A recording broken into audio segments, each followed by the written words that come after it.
బీసీలపై BRS నేతలు మొసలి కన్నీరు కారుస్తూ కపట ప్రేమ చూపిస్తున్నారని ప్రభుత్వ విప్ ఆది శ్రీనివాస్ మండిపడ్డారు. బీసీ రిజర్వేషన్లను 34% నుంచి 20% తగ్గించింది బీఆర్ఎస్ అన్నారు. బీసీలకు మరింత మేలు చేయాలన్న ఉద్దేశమే తమదన్నారు. అందుకే కులగణన సర్వేలో పాల్గొనని వారి కోసం మరోసారి నిర్వహిస్తున్నామని ఆది శ్రీనివాస్ చెప్పారు.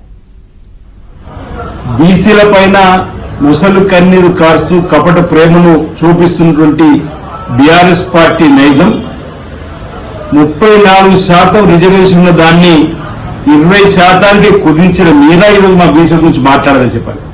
కామారెడ్డి డిక్లరేషన్ కు అనుగుణంగా ముందు పోతా ఉన్నాం.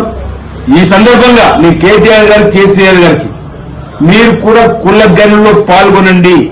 16వ తేదీ నుంచి 29వ తేదీ లోపల ఈ కుల గణనలో మీతో పాటు పాల్గొన్న వారు కూడా పాల్గొనే విధంగా చేసి ఏ కులానికి సంబంధించి బీసీలకు సంబంధించి సంఖ్య తేలే విధంగా, తద్వారా 42% రిజర్వేషన్ అందుకునే విధంగా మీరందరూ కూడా సాగరం అందించవలసిందిగా నేను మీ అందరూ కూడా పేరు పేరున కోరుతా ఉన్నాను.